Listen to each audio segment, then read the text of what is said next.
வணக்கம். கோவை லட்சுமி கிரைண்டர்ஸை தேர்ந்தெடுத்ததற்கு மிகவும் நன்றி. இங்க பாத்தீங்கன்னா இந்த கோவை லட்சுமி கிரைண்டர்ஸ் பல வருஷமா மக்களிடையே நன்மதிப்பை பெற்று வருகிறது.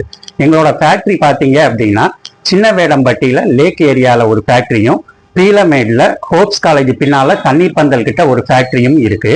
இங்க எங்களோட ஷோரூம் பாத்தீங்க அப்படின்னா பாப்பநாயக்கம்பாளையத்துல 2 ஷோரூமும், சென்னை கோடம்பாக்கத்துல ஃபிளைஓவருக்கு கீழே ஒரு ஷோரூமும், மதுரையில வசந்த நகர்ல ஒரு ஷோரூமும் இருக்கு. அது போக தமிழ்நாடு ஃபுல்லா எங்களுக்கு சர்வீஸ் சென்டர்ஸ் பல இடங்கள்ல இருக்கு. இப்ப நீங்க வாங்கி இருக்கிற 3 லிட்டர் SS கிரைண்டர் இதுதான் உங்களுக்கு.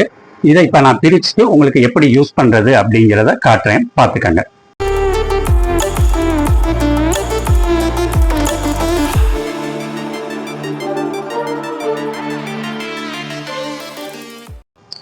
இதுல பாத்தீங்கன்னா இந்த கிரைண்டரோட சேர்த்து அதுக்குள்ளுக்குள்ளே சப்பாத்தி மாவு பிசைகிறது, தேங்காய் துருவுறது எல்லாமே உள்ளுக்குள்ளே வந்துடும்.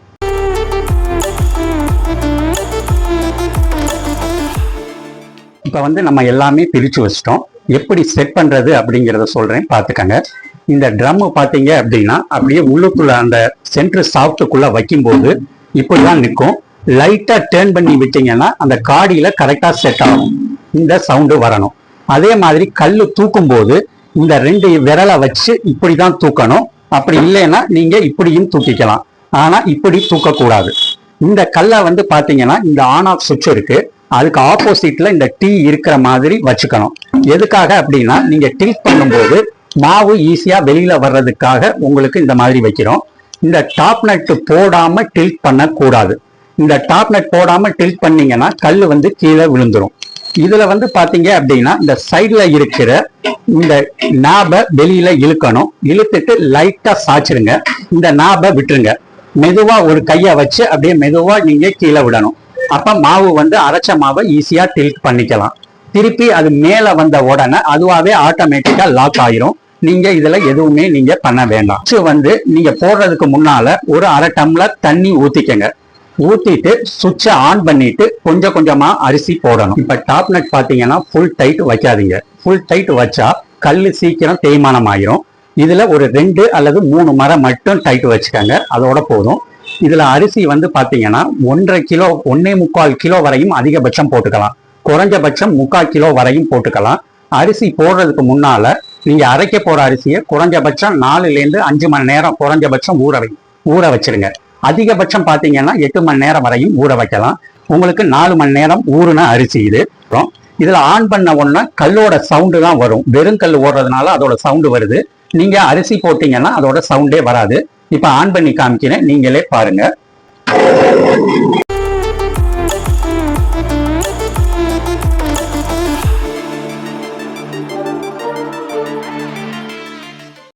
இப்ப நம்ம போட்ட அரிசி 25 நிமிஷத்துக்குள்ள உங்களுக்கு மாவாயிடுச்சு. இந்த மூடி ஏன் இந்த கேப் இருக்கு அப்படின்னா ஏர் சர்க்குலேஷனுக்காக, மாவு சூடாக கூடாது அப்படிங்கிறதுக்காக தான் இந்த கேப் இருக்கு. இதுல ஆஃப் பண்ணிட்டு லிட்டை முதல்ல எடுக்கிறீங்க. எடுத்துட்டு இதுல மாவு எடுக்கிறது 3 விதத்துல எடுத்துக்கலாம். ஒண்ணு சாச்சி எடுத்துக்கலாம். 2வது ஓட விட்டுட்டு உங்களுக்கு இந்த கேப் மூலமாவே எடுத்துக்கலாம். 3வது பாத்தீங்கன்னா இந்த டாப் நட்டை கலட்டிட்டு இந்த கல்லை எடுத்து வச்சுட்டு ட்ரம்மோடையும் எடுத்துக்கலாம். யூஸ் பண்ணி லைட்டா சாய்ச்சிட்டு இதை விட்டுருங்க. விட்டுட்டு இப்ப பவுல்ல நம்ம மாவை பிடிக்கிறோம். இதை விட்டுருங்க. மாவு ஃபுல்லா உங்களுக்கு வெளியில வந்துடும். வந்த உடனே நீங்க அப்படியே மேல இழுத்துக்கலாம். நீங்க உளுந்து அரைக்கும் போது நார்மல் வாட்டர் யூஸ் பண்ணுவீங்க. அதுக்கு பதிலா ஐஸ் வாட்டரையோ ஐஸ் கியூபையோ யூஸ் பண்ணீங்க அப்படின்னா உபரி நல்லா கிடைக்கும்.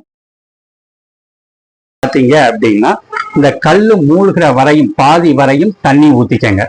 தண்ணி ஊத்திட்டு ஒரு 30 செகண்ட் ஓட விடுங்க. ஓட விட்டுட்டு நீங்க சாய்ச்சிட்டீங்க அப்படின்னா உங்களுக்கு ஃபுல்லா கிளீன் ஆயிரும். அப்ப உள்ளுக்குள்ள இருக்கிற மாவு எல்லாமே உங்களுக்கு அடிச்சுட்டு வந்துடும்.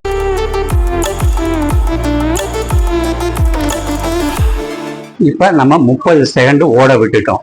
இதுல கல்லு பாத்தீங்கன்னா ஃபுல்லா கிளீன் ஆயிருச்சு. நடுவுல உள்ள மாவு ஃபுல்லா உங்களுக்கு வெளியில அடிச்சுட்டு வந்துடுச்சு. மாதிரி கிளீன் பண்ணி யூஸ் பண்ணீங்க அப்படின்னா உங்களுக்கு சுத்தமாகவும் இருக்கும், சுகாதாரமாகவும் இருக்கும் உங்களுக்கு. இப்ப வந்து நம்ம சப்பாத்தி மாவு பிசைகிறத பார்க்க போறோம். கல்லை எடுத்து வச்சுட்டு இந்த ட்ரம்மில் லைட்டா ஆயில் தடவிக்கங்க. ஆயில் தடவிட்டு இந்த ட்ரம்மை அப்படியே வச்சுட்டு இந்த கம்பியிலையும் ஆயில் தடவிக்கங்க. இதையும் உள்ளுக்குள்ள வச்சிருங்க. வச்சுட்டு இந்த டாப் நட்டை போட்டுருங்க. நமக்கு எவ்வளவு தேவையோ அவ்வளவு மாவையும் உப்பையும் போட்டுருங்க. போட்டுட்டு ஓட விட்டுருங்க.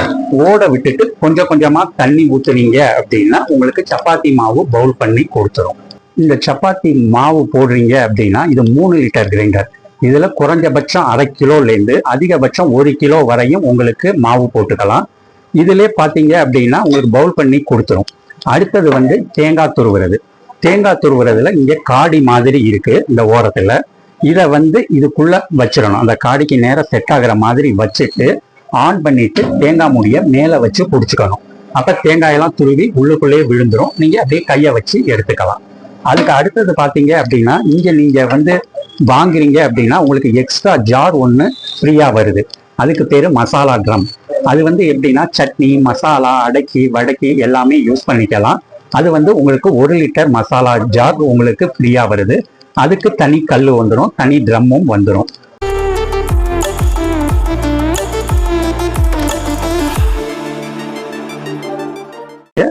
அந்த காடிக்கு நேர செட் பண்றீங்க. செட் பண்ணிட்டு இந்த கல்லு, சின்ன கல்லை வந்து அப்படியே வச்சிருங்க. வச்சுட்டு நீங்க இந்த டாப் நட்டை போட்டுறீங்க. டாப் நட்டு பாத்தீங்கன்னா பெருசுக்கும் சின்னதுக்கும் ஒரே டாப் நட்டு தான் நம்ம யூஸ் பண்றோம். அதே மாதிரி மூடி வந்து பாத்தீங்கன்னா 2க்குமே ஒரே மூடி. உங்களுக்கு இதுக்கு மேல ஏதாவது டவுட் இருந்தது அப்படின்னா பில்லிலே ஃபோன் நம்பர் இருக்கு, கேரண்டி கார்டும் கொடுத்துருவோம். இதுக்கு லைஃப் டைம் ஃப்ரீ சர்வீஸ் இருக்கு. நீங்க பில்லில் உள்ள ஃபோன் நம்பர் எந்த நம்பருக்கு ஃபோன் பண்ணாலும் உங்க டவுட் எல்லாமே நாங்க கிளியர் பண்ணிடுறோம். இப்ப 3 லிட்டரோட உபயோகிக்கும் முறைகளை எல்லாம் நம்ம பார்த்தோம். அதே மாதிரி தான் இந்தியாவிலேயே ஃபர்ஸ்ட் நம்ம அறிமுகப்படுத்தி இருக்கிற 4 லிட்டர் கிரைண்டர். இந்த 2 கிரைண்டருக்கும் உபயோகிக்கும் முறைகள்ல இருந்து எல்லாமே உங்களுக்கு சேம் தான். என்ன அப்படின்னா இந்த 4 லிட்டர்ல 2.5 கிலோ வரையும் அரிசி போட்டுக்கலாம்.